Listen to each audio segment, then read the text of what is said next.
Welcome to MLS Round-Up from We Are Soccer. I'm Craig Hearn, and I'm joined, as usual, by soccer syndicate scout Brooks Lambier. Today, we're going to chat about some of the moves that have been happening around the MLS and get Brooks's thoughts on some of the transactions, some of the players that are coming in, and some of the players that are going out. All right, Brooks, how you doing, buddy? You been all right? Yeah, I'm good. Nice warm day today, right? 40 degrees in Michigan, so can't complain. Yeah, man, it's crazy. It was like 12 the other day, and I was shivering. Only in Michigan, man. Only in Michigan. All right, a lot of big moves been happening in MLS. I tell you what, the one that's there's two big ones that are stuck with me in the last couple of days here. I want to talk about from Lyon all the way to Chicago Fire. Xherdan Shaqiri, 7.5 million officially is what they paid for him. I think it's a hell of a deal. I think it's a great deal. He's 30 years old. He's got 100 caps for Switzerland. I think they're getting a great player who's going to come and light it up in the MLS. What's your thoughts, buddy? For a player of his caliber, 7.5 million, and then you mentioned some other numbers, the transfer fee and such. I think that's a pretty good deal. If you look at a lot of the past deals with mainly Atlanta United's had a lot of those huge deals with the South American market. Mm-hmm. With some guys like Pity Martinez and Ezequiel Barco, and there's one or two other ones. I think like the top 5 or 6, like Atlanta United was 3 or 4 of the spots. I know the Brenner guy from Cincy was on there, and there was one other player, I think, outside of Atlanta that was on that like biggest transfer move. But Shaqiri, yeah, for 7.5 million. I mean, you get an experienced guy, you get a guy that, as we kind of talked about last week, he's very versatile in how he can play. He can play as a natural winger. He can kind of play as like a second 10 almost. If anyone's watched him with Switzerland, they let him roam around and do as he pleases. And I think that's something that Chicago, wouldn't mind him doing. There are rumors that Chicago are looking at a young 19-year-old Mexican League MX player to sign as well as another winger. So you could see, which is not surprising, you could see 3 foreign guys playing up top for Chicago, and Shabilko, Shaqiri, and this young 19-year-old League MX player that they want to sign. I don't know if he's a Mexican international or if he's from South America. That's very common for a lot of South American players to go play in League MX. So it's a good deal. And again, if they can get the players around him and they can find the system to get Shaqiri the ball, and those 3 guys up front can create and combine and get behind and pull defenders out and be creative, I think it's good. And then if you have the outside backs getting forward, this could be a very different Chicago Fire team that we're not really used to seeing in the past 3-4 years. So. Yeah, look at you coming with all the rumors here. So they're going to be signing some young 19-year-old. Oh, man. Oh, I've been talking to some of your people, huh? All right. I see. Look at you we're getting the inside scoop here on We Are Soccer. The other big deal, as I mentioned, the transfer record fee in the MLS was broken today officially by Atlanta United signing Thiago Almada from the South America, from I don't even know who he came from. I was reading about it earlier. I can't remember now. But there's a lot of controversy surrounding his official transfer. So I think it was 16 million officially. He joins Atlanta United. What are your thoughts on the move? What are your thoughts on? Give us some insight into how Atlanta United make these deals happen. Yeah, I mean, last year this was the name that they wanted last year of the sexual assaults. Allegations were going around. It sounded like that they just wanted to hold off on it, and obviously they continued to work the deal, as the off season went on. So they have a 19-20-year-old guy they can bring in from South America, and a lot of these deals, that Atlanta are doing are the young DP deals. So for those who don't know, when David Beckham officially came over, he kind of started. It wasn't called the DP rule at that time. The designated player rule, was kind of, they call them the David Beckham rule. And then it kind of morphed into this DP slots. You get so many, you get 3. And then it kind of morphed into that as MLS encouraged MLS teams to go buy young international players. So Atlanta's done that with Ezequiel Barco, I don't think Pity Martinez was of that. I think he was a little older, if I'm not mistaken. I think he was he was just at the end of the young DP stage. It's 22 and under for that. But Thiago, well, the new guy they just signed now for that record transfer fee, Thiago Almada will hit that since he's 20 years old. So you get incentives for it. The league, I can't remember what exactly the incentives were, but they do incentivize if we can bring in young up and coming players, and then teams can sell them on, like a Miguel Almiron is a good one, for example. They bring in Miguel Almiron. He does very well. He gets scouted by Newcastle, goes to Newcastle, and he's been so there. Too much of a jump for him, but as an incentive, it was good for the league. So so from that perspective, that's why Atlanta United does it. And if you kind of look around the league, South America tends to be a very big hotspot for a lot of teams. There's a lot of teams that have international scouts there. They scout the Argentinian league, Argentina, Chile, Paraguay, Ecuador, in Central America. A lot of those, for a lot of people that don't know, a lot of those teams, sometimes they don't pay their players on time, nor do they pay their staff members on time. So it's kind of an incentive for a guy to actually want to get paid every 2 weeks to come into MLS and actually get everything on time that they're supposed to. So that's a big reason why they move over. Obviously, probably the American citizenship if they can at some point.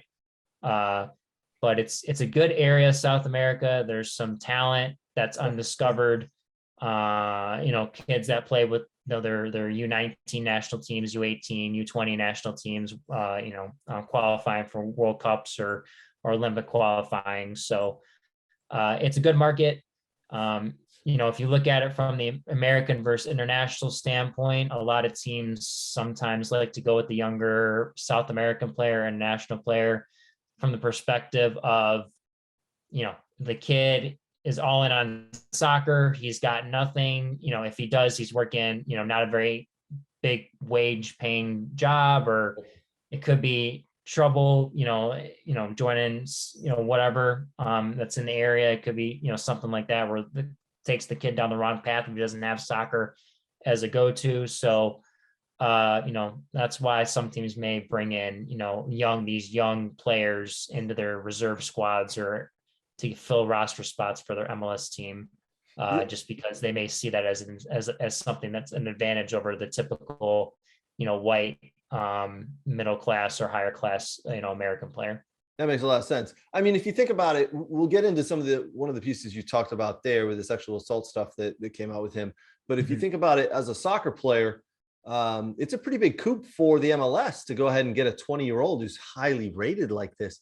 There must have been offers, there must have been opportunities for him to go to Europe, to go to the Premiership, to the Championship, to La Liga, to Serie A. There must have been opportunities. If the MLS are willing to shell out 16 million, Atlanta United specifically, there must have been other opportunities. So it's a big coup for Atlanta United. It's a big coup for the MLS. So congratulations on that to the MLS. Yes. But there's also, as you mentioned, that sexual assault case that came out last year against him. Apparently it's him and another player and a coach, an assistant coach or something like that, sexually assaulted a woman. The assistant coach has been charged. I don't believe the other two, Almada and the other player, have been charged. They were just released and no charges will be brought upon them. But you got to believe where there's smoke, there's fire, right? So something happened, something, it's not a good look. A lot of people, a lot of fans, there's been a lot of groups that have come out today and said they're against this. They don't agree with the signing. They do expect, Atlanta United to come out and say, oh, he's a good player. We did our background, we did our research. And I don't want to pass judgment on the kid because you never know what did happen, and he hasn't been charged, but it's not a good look. So I don't know where I stand on that. It's a strange one. Yeah. I would say this, like MLS does have, stuff set in place for, players that, find trouble a bit or get into these type of situations. They have, something, if the player needs help with certain things, they're willing to give players help, as part of I'm sure part of the MLS Players Union agreement and between the league. MLS obviously is as an up and coming league wants to make sure they are well rounded league that's very well looked at. So I think that's a positive if he still needs help with anything, Almada, or if he needs something, or Lanny and I can help him any way he can to help his career. But I get that. Like, it's not good when you bring in someone with that type of buzz going around the player. That's always tough for the club. So yep, and you, like I said, you got to imagine Atlanta United and the MLS did a little research and a little digging around to see what they were getting here when they purchased this kid. Yeah. All right, onwards. What else you got for us, Brooks? What's been sparking or catching your attention over the last week in the MLS? I think an interesting move was with all the talk of Caden Clark going over to RB Leipzig, and then he gets loaned back to New York Red Bull. So it sounds like there's something going on there. I wonder if it's a passport situation or if it's I don't know, it's something. Because there was the allocation spots moved around. There's a lot of stuff going around between a few different teams. And everyone was hopeful Caden Clark, this young and up and coming player, was going to go over with Leipzig to play with Tyler Adams. And, this is going to be a start of something, help maybe jumpstart him into the national team at some point. So I'm interested to see how Caden takes this as it's a holding pattern right now. So, and it kind of looked like at some points he was already had 1 foot out the door, 1 foot, still in. So that'd be interesting to see how Caden kind of approaches it this year, because it's going to take some time. Yeah. I think for whatever's going on for him to get over to RB Leipzig. Now, the positive, he's still in within the Red Bull system, which some people are obviously frowned upon with what Red Bull did, but there's between that Salzburg Red Bull, New York Red Bull, and Leipzig, and I think there's one other one team Red Bull owns as well. But so yeah, it'll be interesting to see what happens with Caden Clark. Like I said, I think there were times he was brilliant last year, and there were times he just looked not out of place, but he just looked like he wasn't even on the field. So he needs to find a little consistency, that's for sure. Do we know if he even made it over there? Did he get to at least fly there or talk, or was it just kind of muted and said, nope, you're going to be here? Like you said, you think maybe there was passport issues, maybe work permit issues. You never know, but do we know if he made it over there at all? Was there for a couple of days, couple of weeks, or just that's it? Didn't make the flight? Do you know anything? I don't think he made it over. Maybe we should give Nate a call right now and see what he knows. Mr. Bundesliga expert. Bundesliga Nate will be able to tell us what flight the kid was on and what hotel he stayed in. Absolutely. Yes. That's funny. Yeah. And it's not Stuttgart related, which is crazy. Yeah, well, Nate would find a way to get that somehow. I guarantee Caden freaking Cowell's like great grandfather once stepped foot into Stuttgart, and Nate will know about it. All right, so that's pretty interesting news right there. It's going to be interesting to see, one, how he does this year in the league, and two, what details come out about why he never made it over when we all expected him to be signing there at Leipzig. All right, anything else you got for us before we wrap it up? No, I think it's kind of, like I said, it's the off season. So I think what you're gonna, for those that follow what's going on, and if people follow the college game and where the college players end up and where they got drafted, I think this is time to follow the social media, follow MLS, read the news at MLS Soccer, follow your USL sides, and this is kind of getting to the time when you're cutting down the rosters, you're figuring out who's going to be on your reserve team, who's not. And see what MLS, USL Championship sides or League One sides pick up some of these guys that got cut from training, because they usually get about a week or two, which it's been a little longer than that. So maybe there's just a little extended preseason. I mean, because the MLS season's around the corner. It starts February 26th, and then next week on the 15th we have 3 MLS teams: New England, I think it was NYCFC, and Montreal, that are kicking off for CONCACAF Champions League. So MLS teams, like, stuff is right around the corner. Teams are flying everywhere to the warm places to start training and scrimmaging and playing. Some are going back to their facilities to start preparing for CONCACAF Champions League. So there's there's a lot going on now. So everyone pay attention to see where some of these guys end up, because there could be some interesting moves that the USL championship teams make to pick up some of these guys that got cut from these MLS preseason teams. That's a great point, man. I mean, literally the ball is rolling now and the season starts in about 2.5 weeks, officially within the MLS, but there's games before that, as you said, like CONCACAF Champions League. A lot of movement going to happen. We know that USL Championship kicks off, I want to say March 12th is one of the first games. I know that for Detroit City. So, yeah, man, we've got 3 to 4 weeks here of a lot of players moving around, a lot of things getting shifted, and then games kicking off within MLS. So lots of moves, lots for us to talk about. As you and I spoke about, I think next week we'll come back and we'd love to get your insights and your expertise on how the CONCACAF Champions League works. Because I don't know specifically myself, and I know a lot of people don't, and it's really interesting. So we're going to lean on you there for your expertise, Brooks. Perfect. Cool, man. All right, buddy. Well, we're wrapping up for this week.